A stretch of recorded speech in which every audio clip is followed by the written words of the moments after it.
waktunya untuk on cam sebentar untuk keperluan apa administrasi di praktisi mengajar.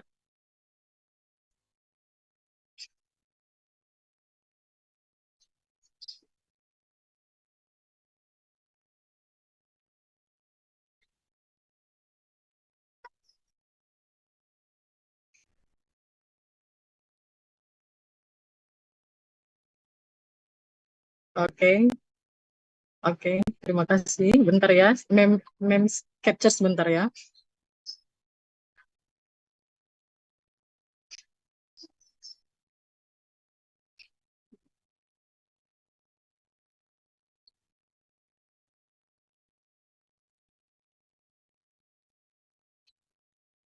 Oke, oke, terima kasih adik-adik.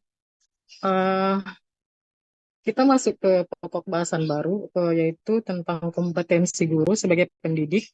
Tapi sebelumnya, yang sebelumnya, pelajaran sebelumnya itu tentang kerja dan kinerja guru itu, sepertinya ada sekitar 2 slide lagi yang belum kita bahas ya. Apa kita bahas aja sekarang ya, biar langsung tuntas ya adik-adik. Biar langsung tuntas, biar babnya langsung selesai ya. Mem buka apa PPT-nya dulu ya sebentar. Oke, oke. Eh, ya ini. Sebentar ya.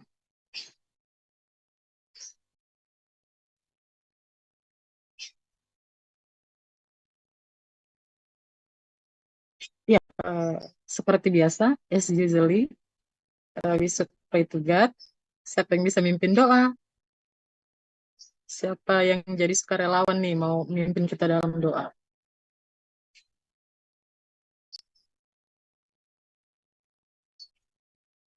Mem tunjuk ya. Mem pilih aja ya, biar cepat ya. Hmm. Mei Siringoringo deh.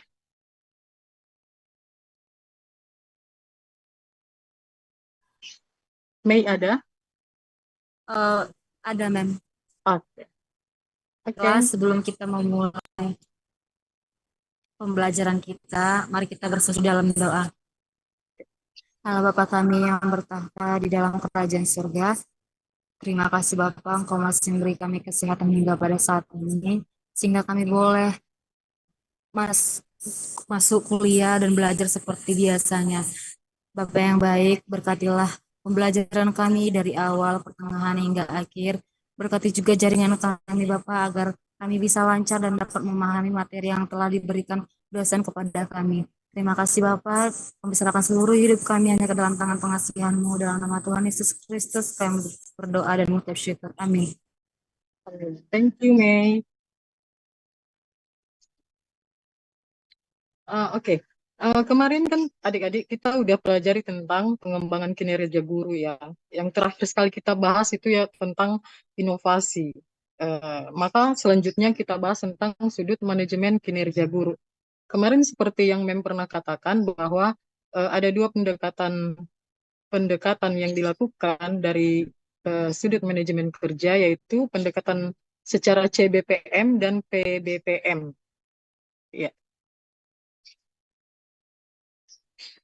Eh, pendekatan berbasis CBPM itu yaitu pendekatan berbasis kompetensi atau kompetensi based performance management, di mana pendekatan itu eh, kita lakukan dengan pengembangan kinerja melalui peningkatan kemampuan guru atau pegawai untuk melakukan suatu pekerjaan sesuai dengan peran dan tugasnya. Jadi pendekatan itu yang berbasis kompetensi itu ya, poinnya adalah kemampuan, meningkatkan kemampuan dalam melakukan pekerjaan. Jadi kompetensinya yaitu fokusnya di kemampuan. Jadi kita bisa meningkatkan kinerja kita itu juga melalui kemampuan kita. Makanya setiap guru itu eh, kalau mau untuk meningkatkan kinerjanya, yaitu tadi ada dua pendekatan, yaitu pendekatan berbasis kompetensi dan pendekatan berbasis kinerja. Jadi inilah yang dinamakan dengan pendekatan berbasis kompetensi. Ya. Setelahnya ada satu lagi yaitu pendekatan berbasis PBPM, yaitu pendekatan berbasis kinerja, di mana PBPM ini implementasinya ke praktek. Sementara yang berbasis kompetensi tadi berbasis dengan kemampuan secara skills, contohnya seperti itu kemampuan kita dalam mengajar. Nah, tapi kalau pendekatan berbasis PBPM itu pendekatan melalui praktek. Praktek. Jadi di saat kita mau meningkatkan kinerja kita itu sebagai guru, kita juga harus meningkatkan kinerja kita melalui basis kinerja, yaitu melalui praktek-praktek. Maksudnya kita melakukan praktek yang terbaik untuk melakukan pekerjaan sesuai dengan bidang tugas kita sendiri. Seperti contohnya kalau kita sebagai guru, ya praktek kita dalam mengajar, menguasai kelas seperti gitu, kita lakukan di dalam kelas gitu. Apa saja yang bisa kita lakukan untuk membuat suasana kelas menjadi baik, anak-anak bisa tenang, mendengarkan apa yang kita sampaikan, dan eh, situasi kondisi kelas juga kondusif ya, seperti itu. Seperti itu. Kalau seandainya nanti adik-adik mau pastinya akan setelah tamat dari sini pastinya akan jadi guru ke depannya ya. Ya, itu harus apa, menguasai dua kompetensi ini, kompetensi melalui kinerja dan kompetensi melalui eh, berbasis kompetensi kinerja dan kompetensi. Jadi dua-dua ini harus harus kita kuasai sebagai kita sebagai guru. Eh, kalau eh, kalau sekarang kalau seperti saya ya mungkin sedang melaksanakan dan akan terus-terus setiap hari akan belajar. Jadi adik-adik juga ke depannya seperti itu. Jadi dalam dua pendekatan yang dilakukan dalam kinerja guru ini ada dua, yaitu pendekatan berbasis kompetensi dan pendekatan berbasis kinerja. Seperti itu ya adik-adik. Gimana, apa udah paham tentang pendekatan berbasis PBPM dan pendekatan berbasis CBPM?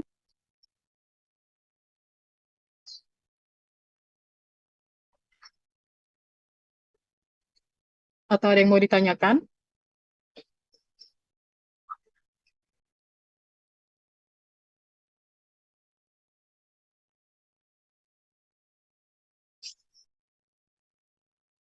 Enggak ada. Kalau enggak ada, kita lanjut ke apa? Ke pokok bahasan berikutnya. Udah paham semua ya?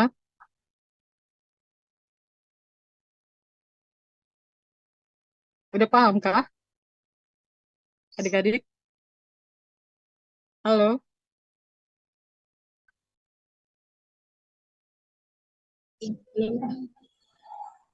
Iya, oke.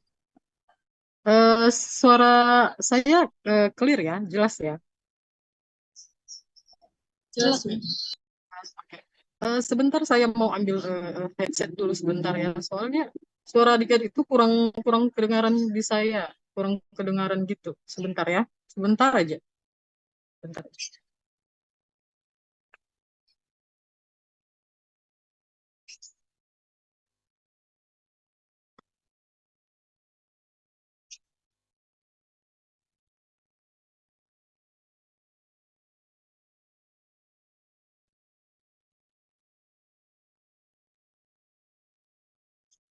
Oke, jadi kita lanjut ke pokok bahasan baru ya. Ini udah clear ini ya tentang ini ya. Adik-adik udah pada ngerti ini kan? Oke. Ya. Iya, kita tutup aja ya slide-nya. Oke, oke lanjut ya. Sekarang kita bicara tentang kompetensi guru sebagai pendidik. Tapi by the way, sebelum memulai membahas ini, adik-adik ini semua cita-citanya setelah tamat dari sini mau jadi guru kan? Pada mau jadi guru semua kan? Atau ada yang pengen punya profesi lain selain guru?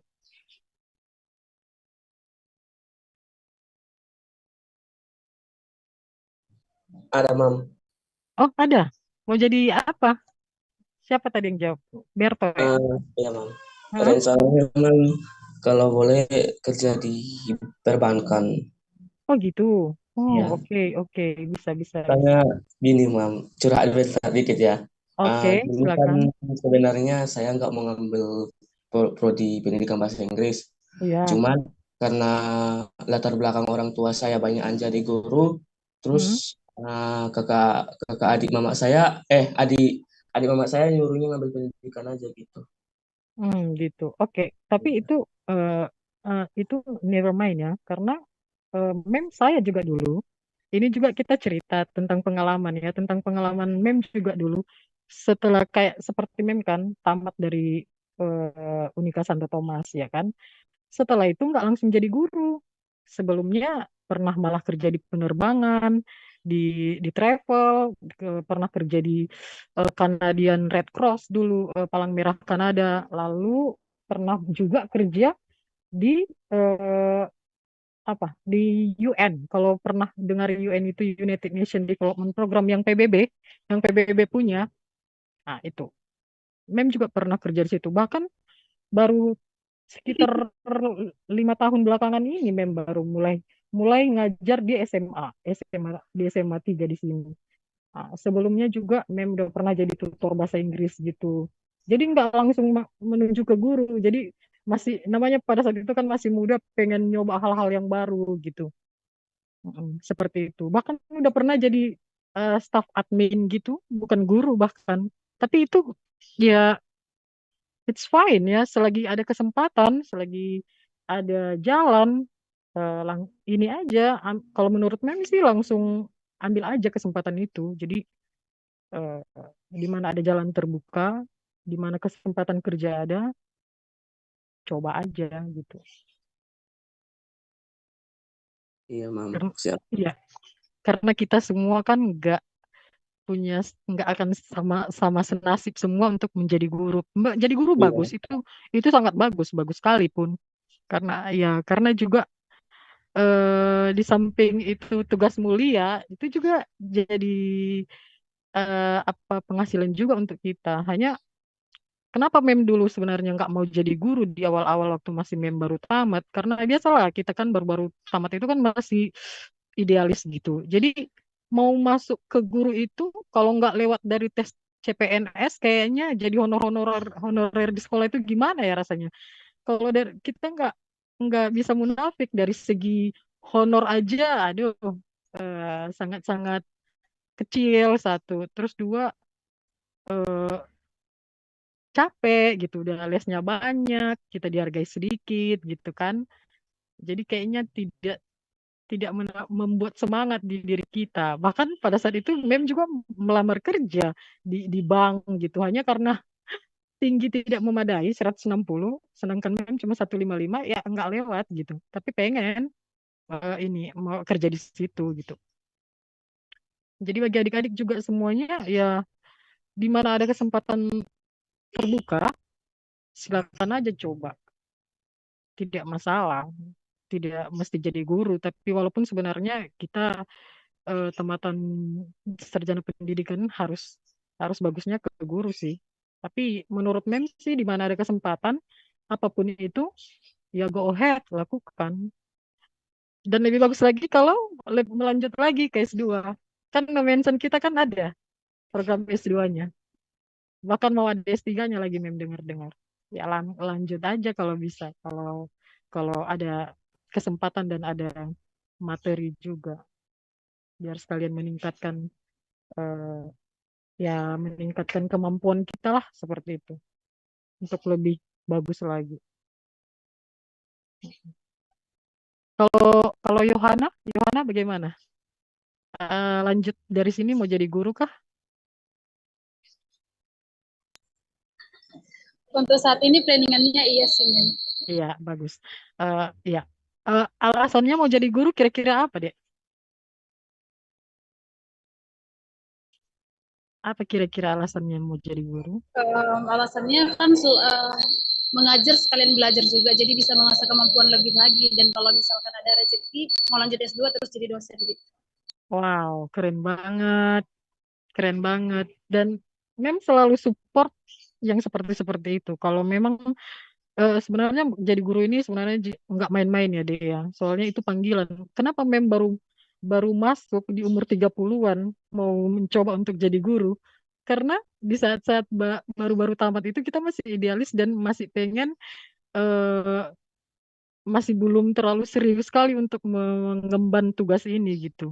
Apalagi dulu dalam pemikiran aduh kalau ngajari anak-anak SD, kalau SMA oke lah, nggak apa-apa masih ya masih bisa lah dia dilakukan pendekatan yang maksudnya kepada anak-anak itu agak mengerti lah orang itu kalau apa yang kita ajarin. Lah kalau anak-anak SD ini kita marahi salah, apalagi kita kita serba salah jadi guru kan. Mau mau kita marahi salah, mau kita apalagi kalau kita pukul, wow, kita bisa masuk penjara, dilaporin gitu. Di sini udah banyak kasus seperti itu. Jadi anak-anak sekarang gimana caranya? Sementara eh, kita mau mereka itu jadi pintar kan, tapi kalau nggak dikerasin pasti nggak akan mau belajar gitu.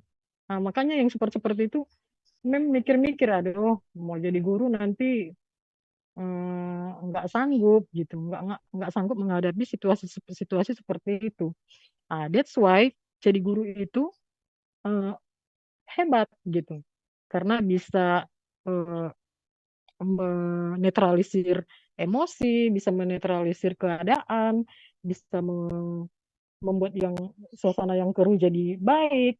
Ya itulah disitulah kompetensi kita sebagai guru itu diuji untuk melihat situasi-situasi yang seperti itu.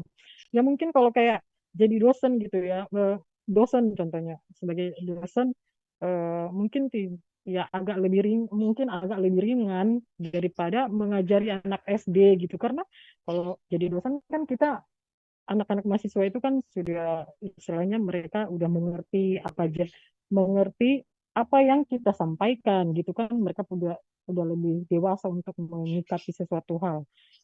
Nah, jadi kalau untuk anak-anak SD SMP beban moral kita itu pastinya lebih lebih tinggi lagi ya, karena itu tadi ya, karena anak-anak itu harus harus tetap diarahkan, kalau nggak diarahkan mereka akan lari dari jalur, mereka nggak mau dengar, nggak akan belajar dengan baik. Ya itulah, untuk mengatasi yang seperti itu, ya makanya sebagai guru itu kita harus mempelajari kompetensi kita sebagai guru itu, mengetahui, mendalami kompetensi kita itu sebagai guru gitu. Jadi nggak sembarangan jadi guru. Karena pikiran orang kan guru itu gampang tinggal ngajar, jam 1 udah pulang. Enggak, menurut pengetahuan enggak. Guru itu berat kerjanya. Di samping beban moral, yang paling susah itu yaitu tadi beban moral itu aja. Eh, yang paling susahnya itu lagi yaitu kita harus profesional di depan anak sekolah kita, walaupun di rumah kita banyak kerja, banyak beban atau lagi marahan sama di rumah gitu atau gimana. Ini di depan anak-anak kita harus baik. Karena kalau kita bawa-bawa, nanti anak-anak itu juga akan jadi sasaran gitu, dan itu tidak profesional. Jadi kita nggak boleh lakukan itu. Makanya kompetensi guru itu mengajari kita apa aja yang perlu kita lakukan untuk jadi seorang guru. Kira-kira begitu eh, pengantar ceritanya untuk materi kompetensi guru ini ya. Ya, kayak kita lanjut ke slide selanjutnya.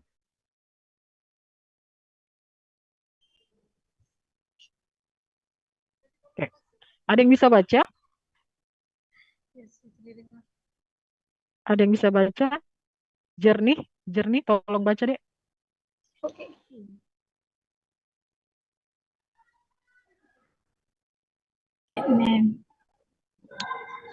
Kompetensi guru. Ya.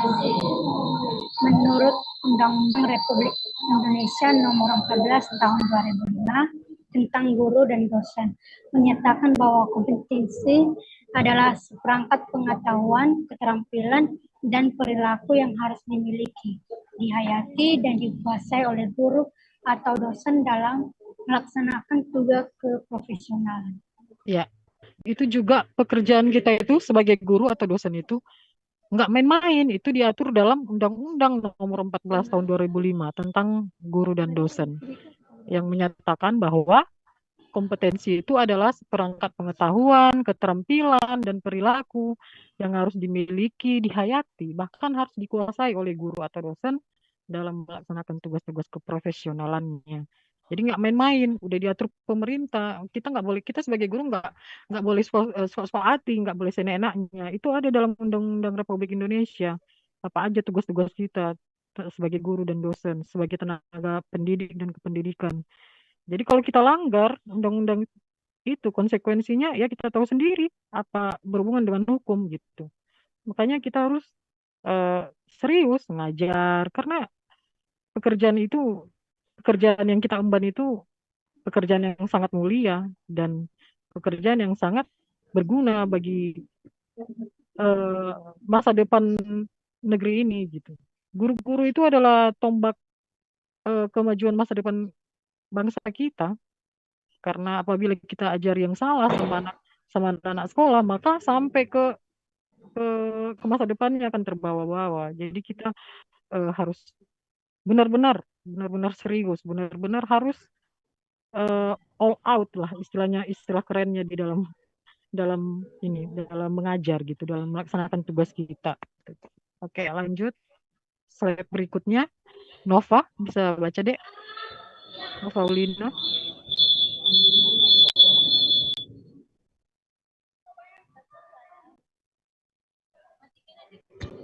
Nova. Iya, Nova.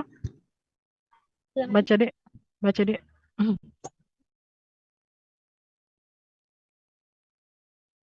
Bisa dibaca deh. Ya, Mem. Ya. Kompetensi guru terkait dengan kewenangan melaksanakan tugasnya. Dalam hal ini, dalam menggunakan bidang studi sebagai bahan pembelajaran yang berperan sebagai alat pendidikan, dan kompetensi pedagogis yang berkaitan dengan fungsi guru dalam memperhatikan perilaku peserta didik belajar. Oke. Terima kasih.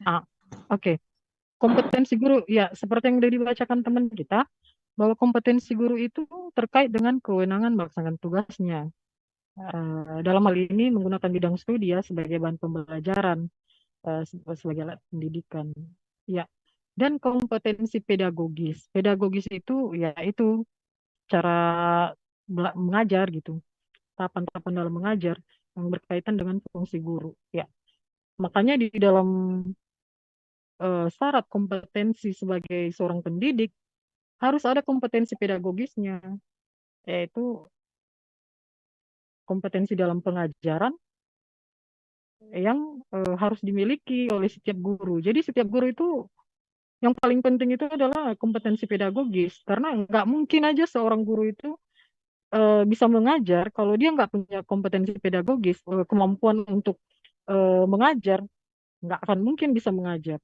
Makanya itu yang paling penting, poinnya adalah kompetensi pedagogis. Di mana pedagogis itu adalah kemampuan seorang guru dalam mengajar, dalam proses pembelajaran, teaching and learning gitu. Dalam proses belajar mengajar, kemampuan dalam melaksanakan pengajaran gitu, pembelajaran di dalam kelas.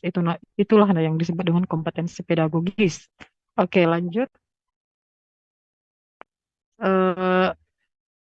Siapa yang bisa baca?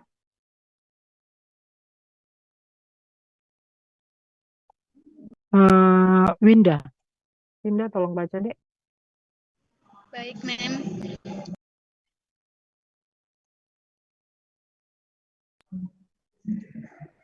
Dari pengertian di atas, dapat disimpulkan bahwa kompetensi guru adalah hasil dari penggabungan dari kemampuan-kemampuan yang banyak jenisnya. Dapat berupa seperangkat pengetahuan, keterampilan, dan perilaku yang harus dimiliki, dihayati, dan dikuasai oleh guru dalam menjalankan tugas keprofesionalannya. Menurut Suparlon 2008-93 menambahkan bahwa standar kompetensi guru dipilih ke dalam 3 komponen yang saling berkaitan, yaitu pengelolaan pembelajaran, pengembangan profesi, dan penguasaan akademik. Oke, lanjut lagi deh. Menurut Peraturan Menteri Pendidikan Nasional Republik Indonesia Nomor 16 Tahun 2007 tentang standar kualifikasi akademik dan kompetensi guru, adapun macam-macam kompetensi yang harus dimiliki oleh tenaga guru antara lain kompetensi pedagogik, kepribadian, profesional dan sosial yang diperoleh melalui pendidikan profesi. Keempat kompetensi tersebut terintegrasi dalam kinerja guru. Ya, itu juga kompetensi yang sudah dibagi menjadi 4 kompetensi guru sebagai tenaga pendidik itu nggak main-main juga. Itu diatur juga dalam Peraturan Menteri Pendidikan Nasional Republik Indonesia Nomor 16 Tahun 2007. Makanya kita sebagai guru ada bahan acuannya. Ada bahan acuannya dalam melakukan kompetensi ini. Jadi setiap kompetensi yang kita miliki itu eh, ada acuannya, ada dasarnya yang diatur dalam Peraturan Menteri Pendidikan Nasional Republik Indonesia. Itu meliputi 4 bagian, yaitu kompetensi pedagogik, yaitu tentang kompetensi tentang cara mengajar, kompetensi kepribadian, kompetensi di bidang kepribadian kita, itu juga harus dites. Kompetensi sosial dan profesional. Lah, sebelum kita masuk ke satu sekolah, kita melamar dalam satu sekolah, nggak sembarangan. Tapi nggak tahu ya, terserah, mungkin berbeda-beda syarat untuk menjadi guru dalam suatu sekolah. Tapi sepengetahuan saya sebagai seorang guru, di saat kita mau masuk ke itu, mengajar di sekolah, maka kita harus menguasai yang keempat ini dulu. Pasti kita akan diuji dulu. Bagaimana dibuat uji percobaan gitu. Yang pertama dilihat adalah kompetensi pedagogik, kemampuan pedagogik kita gimana. Dilihat bagaimana cara kita mengajar di depan kelas, diperhatikan, dilihat dan dievaluasi. Nah, setelahnya kita akan dilihat kepribadian kita juga, karena ini yang paling penting juga. Soalnya guru itu harus sabar orangnya, sabar dan tegas. Bukan sabar berarti lembek lunak gitu ya, Dek. Bukan. Kita tuh harus sabar dan tegas. Dan tegas itu bukan berarti keras atau kasar atau suka bentak, suka marah, enggak. Tegas itu tidak berbicara kasar, tidak melakukan kekerasan, tapi konsisten di dalam memberikan pengarahan, pengajaran, dan pembelajaran. Nah, seperti itu. Jadi yang dibutuhkan kepribadian guru yang dibutuhkan oleh sekolah itu adalah kepribadian yang tegas dan sabar, serta mau mengayomi, mau mengajari, dan memberikan kasih kepada anak didiknya. Jadi itu kepribadian kita juga yang harus kita punya sebagai seorang guru. Nah, kita juga harus bisa berwibawa, lebih bijaksana di depan anak sekolah kita, sehingga mereka juga bisa mengambil nilai-nilai positif di dalam diri kita sebagai gurunya gitu. Nah, maka ada juga kompetensi profesional. Kompetensi profesional ini ya di dalamnya meliputi ya seperti cara mengajar kita itu bagaimana, seperti yang pernah Mem katakan bahwa kita harus tetap profesional apapun keadaan kita. Di saat pun kita sakit, kalau seandainya kita masih bisa, kita masih kuat. Kalau cuma sekedar sakit-sakit biasa dan kita rasa kita masih bisa mengajar, kita harus tetap profesional. Kecuali kalau adik-adik nanti kalau mau mengajar udah nggak bisa bangun dari tempat tidur, maksudnya ya udah nggak usah juga ngajar dipaksain kan, karena pasti nanti hasilnya juga nggak maksimal. Jadi ya udah pasti ya bilang kalau kita nggak bisa ngajar kita lagi sakit. Tapi kalau masih bisa kita kondisikan dan kita masih fit untuk berdiri di depan kelas, ya walaupun ada agak pening sedikit atau kurang enak badan, ya kita tetap harus profesional. Kita menjadi role model yang baik untuk anak-anak. Profesional dalam mengajar, apa materi yang kita sampaikan juga harus kita kuasai. Itu yang paling penting dalam keprofesionalan kita. Sehingga di saat anak-anak juga mau tahu atau bertanya tentang sesuatu, kita juga bisa menjawab. Dan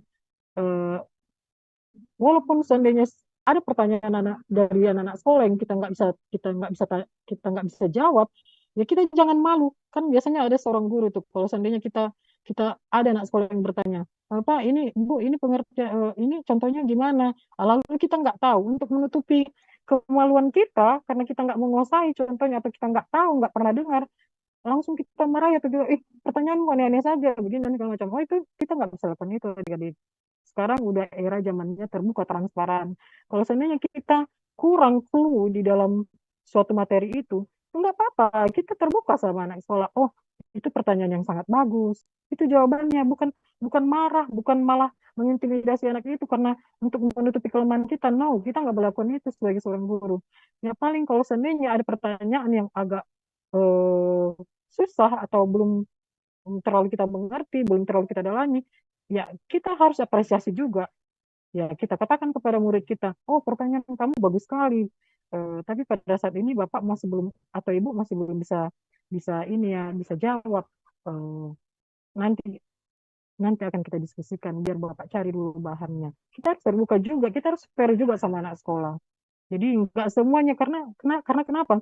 Nggak semuanya guru itu perfect, nggak semuanya tenaga pendidik itu perfect, nggak semuanya bab materi ini harus di luar kepalanya atau dia harus tahu gitu. Dan karena kesempurnaan itu kan hanya milik Tuhan. Ada juga beberapa yang nggak tahu. Itu wajar-wajar aja, itu sah-sah aja. Selama itu tidak terlalu banyak satu dua nggak masalah. Tapi jangan semua nggak tahu adik-adik. Itu fatal juga, itu nggak profesional juga gitu. Jadi di saat kita menguasai materi kita, eh, kita harus tahu semua apa yang kita bahas gitu. Walaupun ada satu dua yang tidak terlalu kita mengerti, yaitu itu bagi MEMS itu yang nggak masalah ya, nggak masalah karena bisa kita diskusikan dan kita cari kita bahas di lain hari gitu. Nah, sama dengan yang keempat kompetensi sosial. Kompetensi sosial itu yaitu bagaimana cara kita bergaul dengan anak-anak didik kita, bagaimana kita berinteraksi dengan mereka. Jangan kita karena sebagai guru lantas kita jaga image gitu atau eh, eh, membuat image kita tuh seperti eh, guru yang harus disegani gitu. Jadi anak sekolah itu gimana ya maksudnya nyapa kita aja takut gitu. Nggak boleh, jangan. Justru malah sebaliknya kita harus eh, ramah kepada anak sekolah. Kita harus tetap open.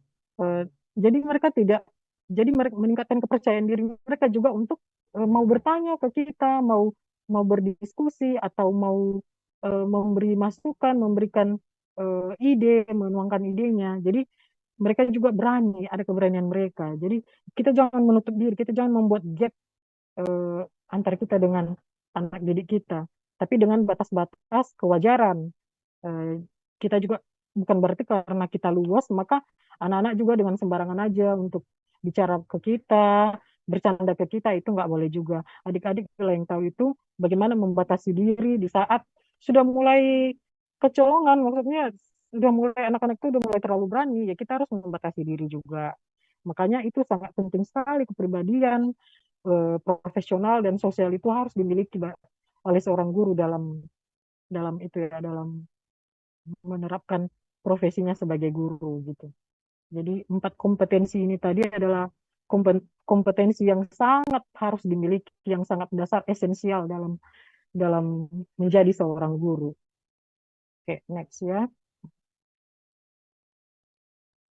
Oke, di sini ada penjelasan tentang kompetensi pedagogik, kompetensi kepribadian, sosial, dan eh, profesional. Jadi, Mem mau membagi kalian dalam kalian berapa yang hadir hari ini? Ada 15 orang ya? Halo adik-adik, ada 15 orang kalian peserta. Oh, ikut Mem 15 ya, berarti 14 ya. Sebenarnya kita dalam satu kelas ini ada berapa orang ya? Ada 25 orang. Berarti sekitar 10-11 orang nggak masuk ya? Iya, Mem. Gitu ya. Oke. Mem mau bagi kalian, berarti kalau 14, berarti kalau ini kan ada kompetensinya ada 4 nih. 14 bagi 4. Ada 4 orang ya, satu, tapi kurang juga. Berarti ada yang 4, ada yang 3 orang ya ini.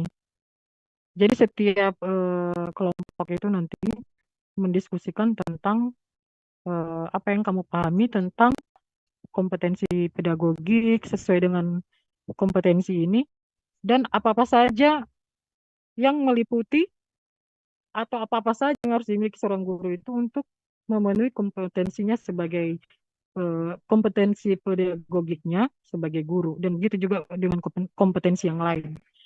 Membagi aja ya sekarang ya, dan